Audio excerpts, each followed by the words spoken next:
చూస్ country delight, live better. ఇప్పుడే country delight యాప్ని download చేసుకోండి. మేడం, రాజకీయ నేతగా మీరందరికీ బాగా తెలుసు, కానీ మీ వ్యక్తిగత జీవితం మాత్రం చాలా కొద్ది మందికే తెలుసు. ఈరోజు మీ హోమ్ టూర్ చేస్తూ మీ పర్సనల్ లైఫ్ గురించి తెలుసుకోవాలని ఉంది మ్యామ్. ఓకే. ఏముంటది పర్సనల్ లైఫ్, అందరి లైఫ్ లానే నా లైఫ్. అంతేనా? చాలా ఇంట్రెస్టింగ్ విషయాలు ఉన్నాయి. అసలు మొదటి నుంచి కూడా రాజకీయ ఫ్యామిలీ మీది. నాన్నగారు అటువైపు రాజకీయాల్లో ఉన్నారు, మామయ్య గారు రాజకీయాల్లో ఉన్నారు కదా. ముందుగా మీది అరేంజ్డ్ మ్యారేజా, లవ్ మ్యారేజ్ అనేది చెప్పండి మేడం. అరేంజ్డ్ మ్యారేజ్, పక్కా పెద్దలు కుదిరిచిన పెళ్లి. భరత సింహారెడ్డి గారు. చిన్నప్పుడే అయింది పెళ్లి నాకు. నేను అప్పుడు ఇంటర్మీడియట్ ఫస్ట్ ఇయర్ అయిపోయింది నాకు. సెకండ్ ఇయర్ లో ఉన్నాక పెళ్లి అయింది. అటు రెండు కూడా పొలిటికల్ ఫ్యామిలీసే. మా మామగారు సత్యారెడ్డి గారు గద్వాల్ నుంచి, మా నాన్న చిట్టెం నర్సిరెడ్డి గారు మక్తల్ నుంచి ఉండేవాళ్ళు పొలిటికల్ గా. సో వారు అక్కడి నుంచి ఎమ్మెల్యేగా గెలిచారు అనేకసార్లు, వీరు ఇక్కడ నుంచి ఎమ్మెల్యేగా గెలిచారు. అంతకుముందు ఇద్దరు, వారు సమితి ప్రెసిడెంట్గా ఉన్నారు, మా నాన్న సమితి ప్రెసిడెంట్గా ఉన్నారు. సో మా మామగారు మున్సిపల్ చైర్మన్గా కూడా చేశారు. సమితి ప్రెసిడెంట్ మూడు సార్లు సమితి ప్రెసిడెంట్గా ఉన్నారు. సో ఇక్కడ మా ఫాదర్ కూడా సమితి ప్రెసిడెంట్గా ఉన్నారు, సర్పంచ్ కూడా ఉన్నారు. అంత ఫస్ట్ టైం సర్పంచ్, తర్వాత సమితి ప్రెసిడెంట్ అయ్యారు, తర్వాత ఎమ్మెల్సీ అయ్యారు, తర్వాత ఎమ్మెల్యే అయ్యారు. సో వారు కూడా, ఇద్దరు కూడా రెండు పొలిటికల్ ఫ్యామిలీ, రెండు పక్క అంటే ఒకటే జిల్లా, ఉమ్మడి జిల్లా మహబూబ్ నగర్ జిల్లా ఉన్న ఈ రెండు నియోజకవర్గాలు, గద్వాల్ ఒకటి, ఇటు మక్తల్ ఒకటి, రెండింటి మధ్యలో అంటే మీరు ఇంకో కాన్స్టిట్యున్సీ, అప్పుడంటే పెద్ద కాన్స్టిట్యున్సీలు అనుకోండి, తర్వాత డీలిమిటేషన్లో కొత్త కాన్స్టిట్యున్సీలు అయినాయి. బట్ అప్పటికి కూడా పక్కపక్కల కాన్స్టిట్యున్సీ అనేది చెప్పొచ్చు. ఏరు దాటితే అవతల మేము, గద్వాల్ ఏరు అవతల మక్తల్ ఉండేది.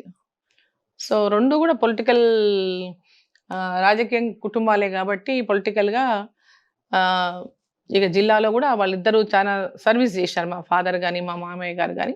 సరే, మా మామగారు చిన్న ఏజ్లోనే చనిపోయినారు. హీ వాజ్ 56 ఇయర్స్లోనే చనిపోయినారు మా మామగారు. సో ఆ తర్వాత మా బావ సమరసింహారెడ్డి గారు వచ్చారు పొలిటిక్స్లోకి. భరత సింహారెడ్డి గారు వారికి తోడుగా ఉండేటటువంటి వాళ్ళు. ఇప్పుడు కూడా పొలిటికల్గా రావాలని ఎప్పుడు ఊహించలేదు. అనుకోకుండా పొలిటికల్ ఎంట్రీ 96లో పార్లమెంట్ కంటెస్ట్ చేసిన నేను. టీడీపీ నుంచి అప్పుడు చంద్రబాబు నాయుడు గారు మహబూబ్ నగర్ నుంచి కంటెస్ట్ చేయమని చేయించినారు. అప్పుడు కంటెస్ట్ చేశాము. అప్పుడు భరత్ సింహారెడ్డి గారు ఎమ్మెల్యేగా ఉన్నారు, మా హస్బెండ్.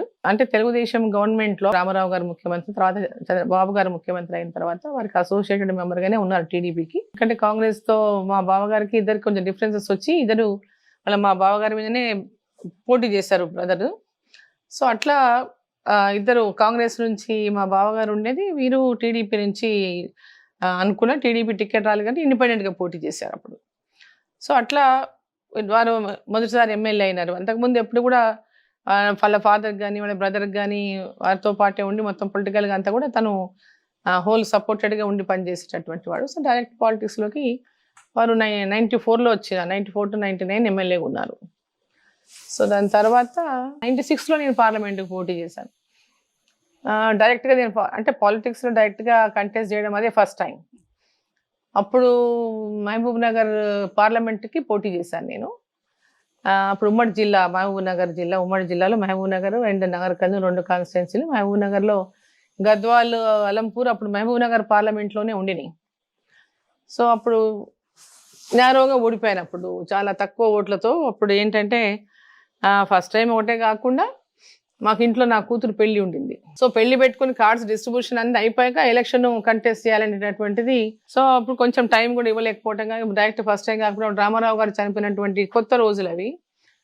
ఫస్ట్ ఎలక్షన్ రామారావు గారు చనిపోయిన తర్వాత కూడా పార్లమెంట్ ఎలక్షన్. మా ఫాదర్ కాంగ్రెస్లో ఉందని మా ఫాదర్ కాంగ్రెస్ సపోర్ట్ చేశారు. మల్లికార్జున్ గారు అప్పుడు డిఫెన్స్ మినిస్టర్గా ఉన్నారు ఆయన.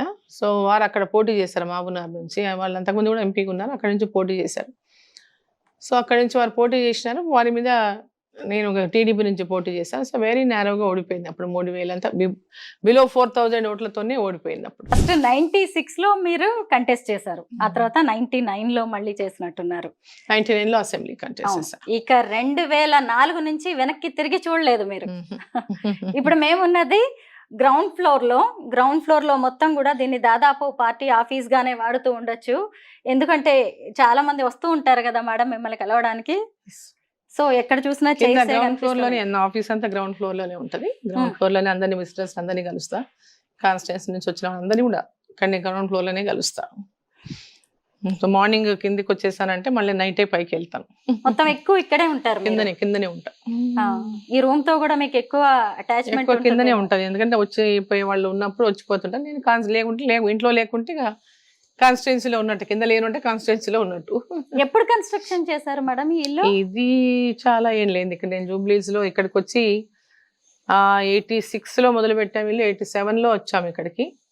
87 ఎండింగ్ లో వచ్చాము. అంటే 87 అంటే ఆల్మోస్ట్ 38 years అయింది ఇక్కడికి వచ్చి. నేను 38 years నుంచి ఈ ఇంట్లోనే 30 ఉంటున్నారు. years నుంచి ఇదే ఇంట్లో ఉంటున్నాం. దాదాపు 40 ఏళ్ళు, 4 దశాబ్దాలుగా. అప్పుడు ఏమీ లేదు, ఇక్కడ అడవి ఉంది. నేను ఇక్కడ మేము ఇల్లు కట్టుకున్నప్పుడు ఇక్కడ అంతా అడవి ఉంది. ఇక్కడ ఏమీ లేవు, పాములు బారడేవి రోడ్ల మీద అంతా. ఇప్పుడు రోడ్ల మీద అంతా జూబ్లీ హిల్స్ పాములు, ఇక్కడంతా అసలు రోడ్లు కూడా సరిగ్గా లేవు. చిన్న సింగిల్ రోడ్, మట్టి రోడ్డు ఉండేది మేము ఇక్కడ ఇల్లు కట్టుకున్నప్పుడు. అప్పుడు టెలిఫోన్ కూడా కనెక్షన్ రావాలంటే అంత ఫాస్ట్ గా టెలిఫోన్ కనెక్షన్లు వచ్చేది కాదు. సో టెలిఫోన్ కనెక్షన్ రావడానికి కూడా చాలా కాలం పట్టింది ఇక్కడికి. మొబైల్ ఫోన్లు లేవు అప్పుడు. సో ట్రాన్స్పోర్టేషన్ ఆటోలు కూడా కనపడేవి కాదు. ఎక్కడైనా పోవాలంటే ఎంత దూరం నడుచుకుంటూ పోవాల్సిందే ఆటో ఎక్కాలంటే, లేదా బస్సు ఎక్కాలంటే కూడా ఏదో చాలా దూరం వెనక పోయేవాల్సి వచ్చేది. బట్ అప్పుడు కారు ఉండేది కాబట్టి ఇక లేకపోతే చాలా కష్టం, ట్రాన్స్పోర్ట్ కూడా చాలా ఇబ్బందిగా ఉండేది. సో సొంత కారు లేకపోతే కూడా చాలా కష్టం ఇక్కడ అప్పుడు. అలాంటి ఈ ఏరియాలో ఎందుకు ఇల్లు కట్టుకోవాలనుకున్నారు? జూబ్లీ హిల్స్ అంటే ఇప్పుడంటే కాస్ట్లీ గానీ అప్పుడు కాదు కదా మేడం?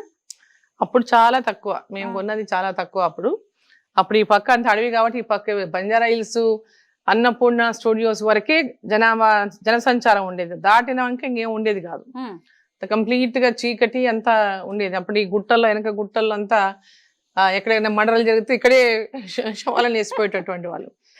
ఇక్కడ చాలా ఏదైనా క్రైమ్ జరిగింది అంటే అది ఇక్కడే గుట్టలలోనో ఎక్కడనో ఎక్కువ రోజు వార్తలు చూసేటటువంటి వాళ్ళం లేపల్. సో అట్లా అంటే అప్పటి నుంచి ఉన్నాం మేము. అప్పటికి కొన్నాము ఈ ప్లాట్ ని. సో అట్లనే ఇక్కడే కట్టుకున్నాం, ఇక్కడే ఉన్నాం. అప్పుడు మంత్రి గారుగా కూడా ఇక్కడే మీరు ఇక్కడ ఎమ్మెల్యేగా ఇక్కడే అయినాము. మా హస్బెండ్ కూడా ఎమ్మెల్యేగా ఇక్కడ ఉన్నప్పుడే అయ్యారు. దాని తర్వాత నేను ఎమ్మెల్యేగా ఇక్కడ నుంచి అయ్యాను, మంత్రికి ఇక్కడ నుంచి అయ్యాను. సో ఎంపీగా ఓడిపోయాము, గెలిచాము. ఇదే ఇంట్లోనే ఉండి ఓడిపోయాము, ఇదే ఇంట్లో ఉండి గెలిచాము. సో ఇంట్లో పార్లమెంట్ మెంబర్ కూడా ఇక్కడ ఉన్నప్పుడే అయ్యాను. సో ఈ ఇంట్లో ఆల్మోస్ట్ 38 years అంటే చిన్న విషయం కాదు కదా. గెలుపోటముల్ని మీకు చూపించిన ఇల్లు ఇది. ఎస్, అన్ని రకాలుగా మా బిడ్డల పెళ్లిళ్ళు ఇక్కడే చేసాం. మేడం ముగ్గురు పిల్లలు కదా? ముగ్గురు అమ్మాయిలు. ముగ్గురు అమ్మాయిలే, సూపర్. హ్యాపీగా అనిపిస్తుందా మేడం? హ్యాపీ. ఎవరిది వాళ్ళ బిజీ, వాళ్ళు నా బిజీ నేను. వాళ్ళు పెద్దగా అయ్యారు, పెళ్లిళ్ళు అయిపోయినాయి, వాళ్ళ పిల్లలు వాళ్ళ లైఫ్ లో వాళ్ళు బిజీ, వాళ్ళ పిల్లలతో, వాళ్ళ ఫ్యామిలీతో. సరే, ఇప్పుడు నేను కూడా నా యొక్క పొలిటికల్ కెరియర్ లో నేను బిజీ. సో సమయం ఉన్నప్పుడు కలుసుకుంటుంటాము, వస్తుంటారు, పోతుంటారు. సో నడుస్తుంది ఫ్యామిలీ అంతా. ఒకవైపు మీరు రాజకీయ నేతగా ఉన్నారు, ఎమ్మెల్యేగా, ఎంపీగా, మంత్రిగా చాలా బిజీగా ఉంటారు కదా మేడం. ముగ్గురు ఆడపిల్లల్ని పెంచడంలో ఎప్పుడైనా ఇబ్బందిగా అనిపించలేదా? ఇప్పుడు నేను హౌస్ వైఫ్ గానే ఉన్నాను, అప్పుడేం ఇబ్బంది లేదు నాకు. ఎప్పుడైతే పాలిటిక్స్ లోకి ఎంటర్ అయిన తర్వాత ఇబ్బంది పడ్డా చాలని. ఆడపిల్లల్ని వదిలేసిపోవడానికి ఇబ్బంది పడేదని అట్లా అందరినీ కూడా. పెద్ద పాప కొంచెం పెద్దగా ఉండింది, చిన్న వాళ్ళు ఇద్దరిని కూడా రెసిడెన్షియల్ స్కూల్స్ లో వేసాను. అప్పుడు నేను రెసిడెన్షియల్ స్కూల్లో వేస్తే వాళ్ళు రెసిడెన్షియల్లో ఉండి చదువుకున్నారు. సో అప్పుడు కొంచెం నాకు ఇక్కడ ఇంట్లో వదిలిపెట్టాననే భయం ఉండేది కాదు, అది ఉండేది కాదు, టెన్షన్ ఉండేది కాదు. సో అట్లా వాళ్ళు రెసిడెన్షియల్ స్కూల్లో చదువుకున్నారు. నేను అప్పుడు పొలిటికల్ గా డైరెక్ట్ ఎంట్రీ అయిన తర్వాత నేను ఫుల్ టైం ఇవ్వగలిగాను. సుమన్ టీవీలో మీ పర్సనల్ అండ్ బిజినెస్ ప్రమోషన్స్ కోసం కింది నెంబర్కి కాంటాక్ట్ చేయండి.